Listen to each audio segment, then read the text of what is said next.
So, Jean-Bernard, welcome. Thanks for coming. Good morning. I think, first of all, I should probably apologize in advance for the fact that I'm almost certain to mispronounce Vivendi during this interview and call it Vivendi, like everybody else. So my apologies for that there. But thinking about that earlier made me wonder whether people don't misunderstand as well as mispronounce Vivendi as a company, because here we are at the Abu Dhabi Media Summit, and actually, should you be here? Is Vivendi a media company at all?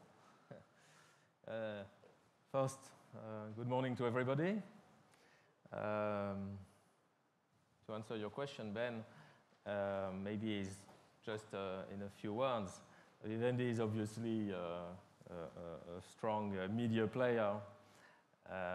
We have a full control and ownership of two global leaders in digital media. The music industry, through Universal Music, is obviously very important to us. It's also, I think, very important to consumers. They want more music, and Rio was just here, Rio Karayev, the head of Vivo. They want more and more music videos. The video games industry, we are also global leaders through Activision Blizzard, the largest and most profitable publisher of video games in the world. And we are very committed to Activision Blizzard. We also have a pay TV business, which is based in France, but has presence in about 30 countries. Most of them are French-speaking countries. Some are not, like Poland and Vietnam and a few others, where French is not the major language spoken in these countries. So in total, we have presence in the media field in about 70 countries in the world. And I do believe we are a big media company. Okay, well, maybe. But your last big deal, I'm going to push this point. Your last big deal was to buy a Brazilian mobile company, GVT, great deal for you guys. And when you recently found a few $1 billion down the back of the sofa from the sale of the NBC Universal stake, it seems that at the moment you're concentrating on buying out Vodafone from the rest of your share in SFR. So that seems to be where your priorities lie.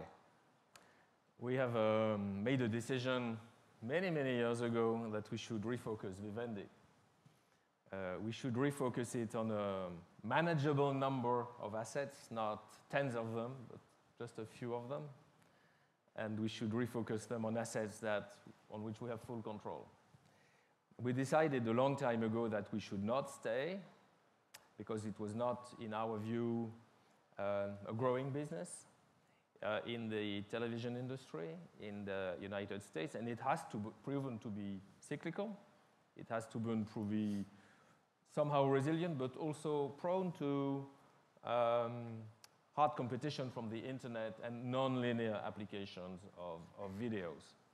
It so happens that recently we managed, I believe at a good price, to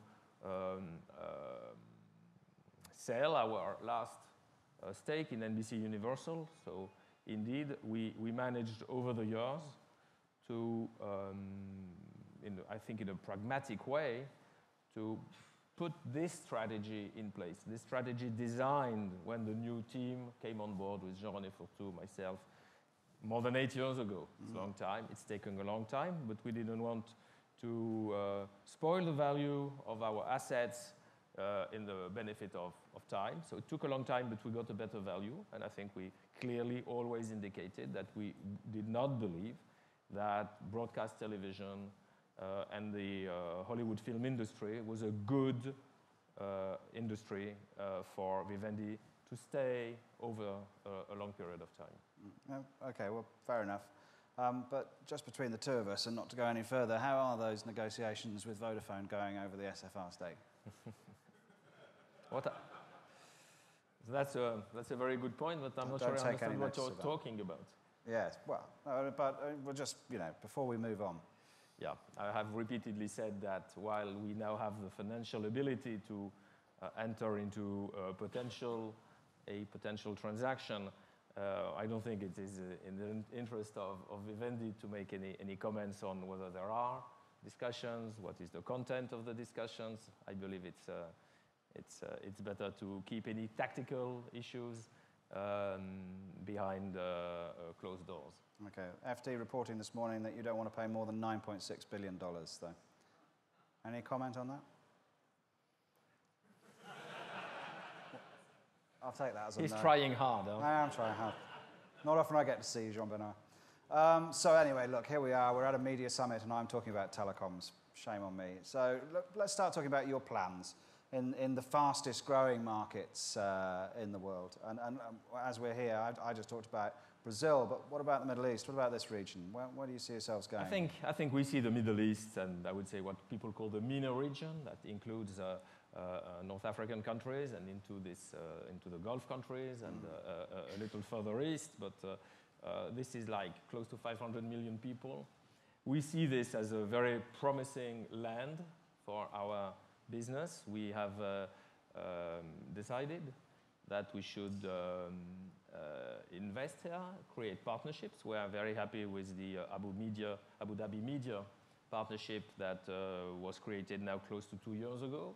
That I think, and as Rio was saying, the launch of Vivo has been a tremendous success, and I want to thank the people who have been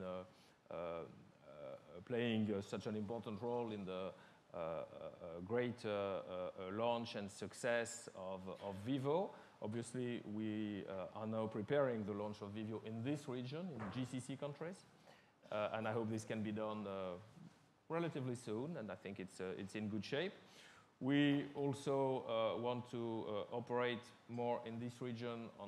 Well, as you know, we have a controlling stake in Vivo, but we also have the music production and music publishing business outside the music videos business, which is in Vivo. And we also want in that business to have more presence. We recently opened an office in Dubai that covers the whole region, and we have already some interesting partnerships. We have one with some telecom operators. A couple of them have been announced, and some more are in the works. So I believe this region is indeed very promising for us in our global businesses, especially in the music industry. Yeah, I mean, we'll talk I hope a lot more about the music industry because you are, as you say, through Universal, the world's leader. But if I could can I talk to you about games briefly first? Because I mean, I can sort of see your recent results showed there was growth in your games revenues. I think it was about 4.5% on a current constant currency basis there, which I mean is great in a bad year, but it's not the stellar performance that games have done before. It made me think that maybe this is a bit of a sort of fickle market, isn't it? More sort of volatile than music or film. But you've gone from Guitar Hero to Guitar Zero in, 2 years or something like that, and the buzz around World of Warcraft isn't quite what it was. Like I say, do you find these to be fickle markets, ones where you have to really keep producing the hits month after month? The games market has changed. It used to be more cyclical because of the console cycle.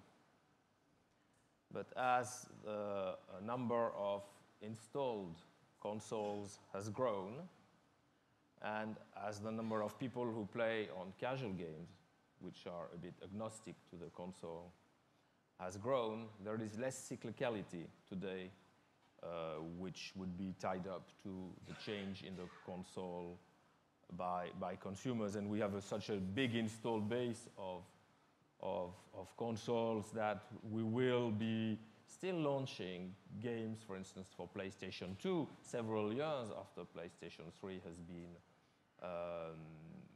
made available to consumers. At the same time, the games market has become a bit tougher in that the very successful games draw even more success. We didn't even predict ourselves how successful the 2010 edition of Call of Duty would be after the record-breaking success of Call of Duty 2009. But we've drawn even more consumers into Call of Duty in 2010, so the market is focusing on a lesser number of hugely successful franchises, and this is how we are focusing. And from there, we have reduced the number of franchises that we support because consumers tend to change. But this video games business has been a tremendous growth area for us. The combination of Vivendi Games and of Activision into Activision Blizzard, which is only 2.5 years ago. The closing was in July of 2008. This has proven to be a big change in the way that we operated, a huge success, and industry records have been broken by this company, Activision Blizzard, year after year, whether it's in size, whether it's in profitability, whether it's our ability to expand into new sources of revenues, going towards Asia, going towards subscription-based revenue models. I think we have been really changing the face of the industry, and we intend to continue to lead in that respect. Okay. I mean, even above the noise of the air conditioning, I think I can hear the sound of stomachs rumbling out there. So the time we've got left, let's focus on music. And if I can segue from games to music by saying that Lucien Grange, you've just appointed as chairman of Universal, he's now got the global position that maybe a little sooner than had been anticipated. And one of the things you've done is you've put him on the board of Activision Blizzard, and I think his task is to help integrate games and music more. Do you, in your mind, have an idea of how he's going to do that? Or is that something that you're waiting for a nice Christmas present on?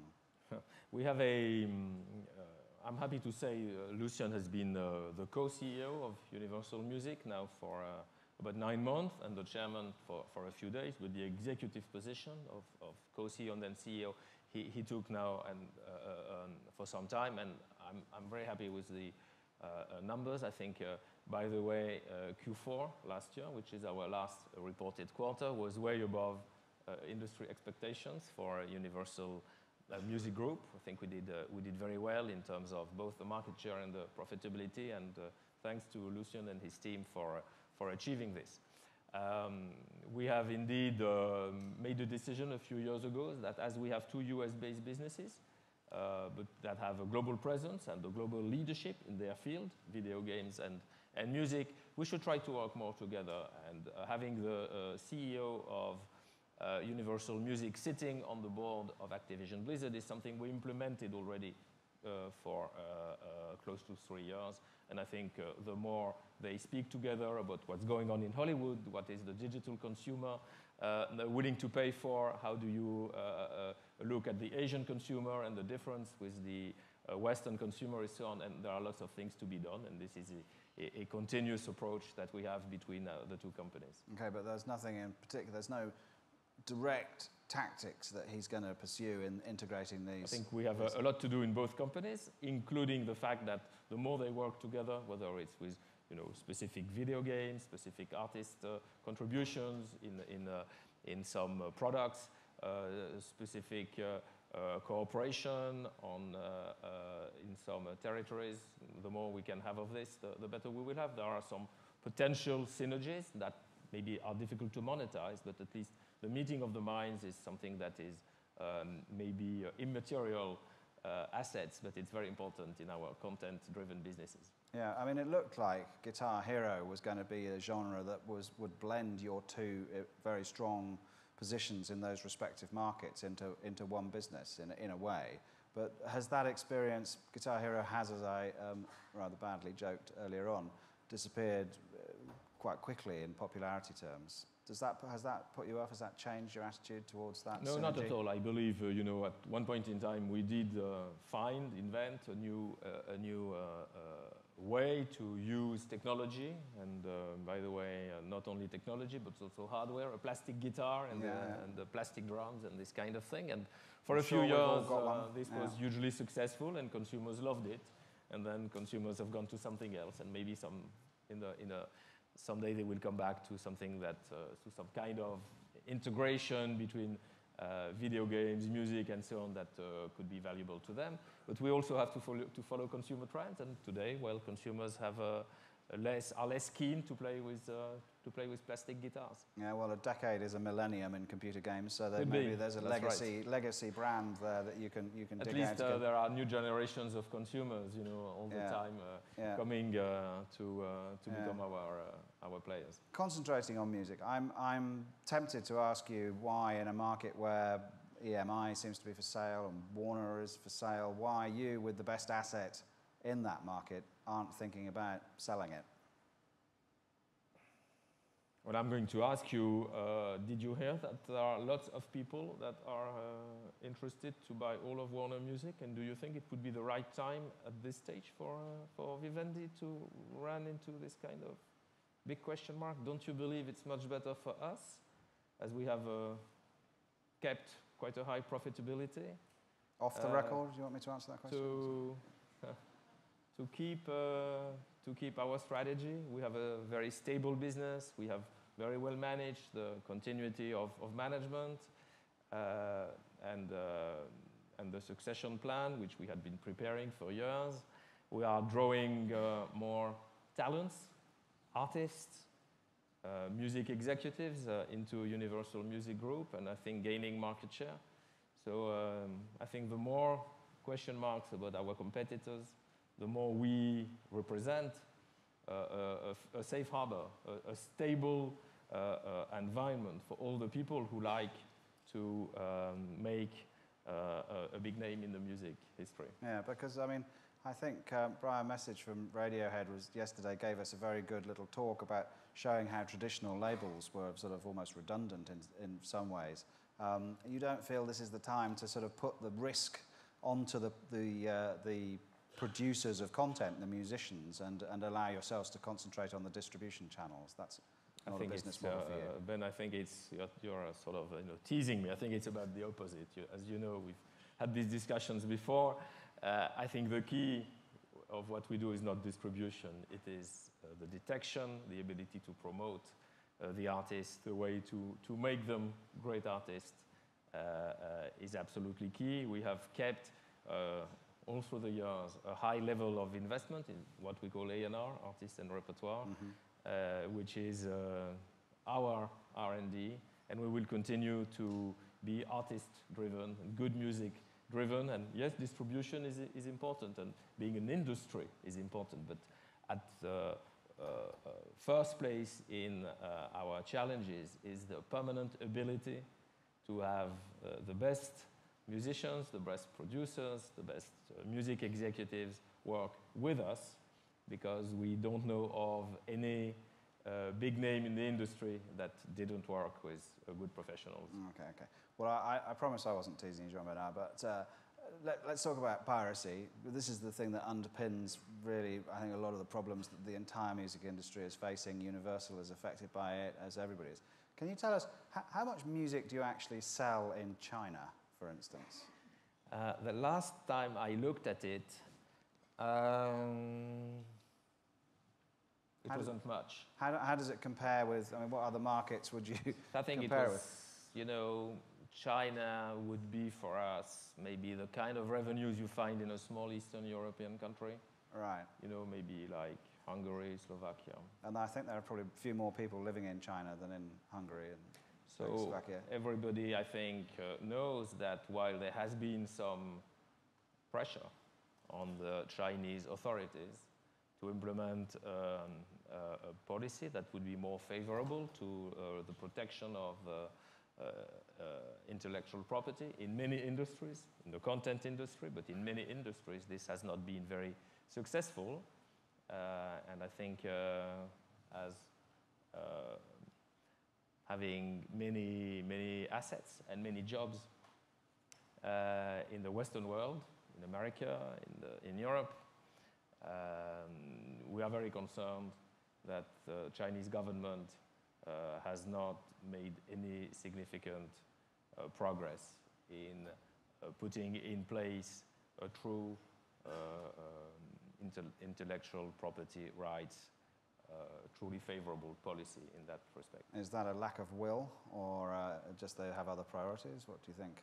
I do not believe they have considered it is a priority, because if they did, Nobody would challenge that they are able to succeed. Right, okay, carefully phrased that, yeah, okay, that's fine. So listen, I'm very conscious of the fact that we don't often get a chance to have Jean-Bernard Levy open for questions. There may be people who want to ask him questions, particularly as I don't think there is another panel on music, particularly, so we regard this as a one-man panel on the music industry. Anybody like to ask a question? I've got more if you don't, so you know, you're not getting your lunch yet. You see, you've answered them all already, I think, Jean-Bernard. No one? Michael? You've got a mic? The mic? Thank you very much. As we discussed this morning, the Arabic world is approximately 320, 340 million people with fantastic demographics. But it's got the lowest use of internet pages in Arabic, very high internet use. Could you talk about how you see the potential for this part of the world, for your company, and how you plan to access it in the future? Yes, thank you. As I said, I believe the growth and the number of consumers make this part of the world a key priority for Vivendi. And we already have some investment. Don't forget, we have very successfully created very efficient telecom operator and market in Morocco. We have, of course, this presence in the Emirates, which we believe is the right place to operate for the whole area. We believe too that there should be some thinking, and we are ready to participate into this on the way that broadband internet, broadband infrastructure is put in place over here. And with our experience in broadband infrastructure and how we work together on this infrastructure and the content that goes together with it, be it, for instance, IPTV, music streaming services, video game platforms, we are very keen to work more in the area to implement a larger set of infrastructure and services for the Arab-speaking consumers. Jean-Bernard, you were quoted the other day, I think, saying that Vivendi needed to be present in more areas of the value chain with its content. I think, could you explain what you meant by that and how you would see a practical exposition of that happening? We don't have a lot of time, so I'll just say in a few words. Everybody understands that through our infrastructure and platforms, we control access to consumers, whether it's the mobile consumer or the broadband consumer. At the same time, we know that many people are preparing, or some have launched, what they call over-the-top services, where they try to reduce our access infrastructure to what they call the dumb pipe. We are, of course, resisting this and trying to keep control of our consumers through the subscription and the access. But we need not only to have a defensive approach and say, let's not let over-the-top platforms bypass us and just reduce us to an access service. Let's also be offensive and look at the way we can ourselves get into the kind of over-the-top services that will mean more value to the consumers. So inside the value chain, we don't want to be only defensive and limited to work on access. We also need to be offensive and work on increasing the value as seen by our subscribers, mainly subscribers, by ourselves playing as over-the-top in the over-the-top platforms. And we already have a lot of them. Vivo, obviously, is agnostic to access. Yeah. World of Warcraft is a fully integrated and closed service that we have put in place very successfully. 12 million users every day. Yeah. I understand 30 million hours of World of Warcraft will be played tonight.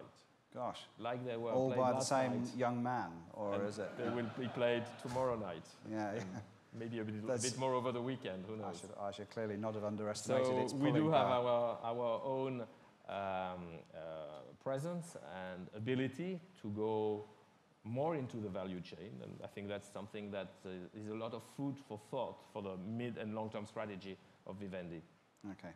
Now, Jean-Bernard, I know you're a rugby fan like me, and you'll know that when the clock turns red, it means that the next natural stoppage, the referee is going to blow the whistle for the end of the match, and I think we've now reached that. Thank you very much indeed for a very instructive time. Thanks a lot.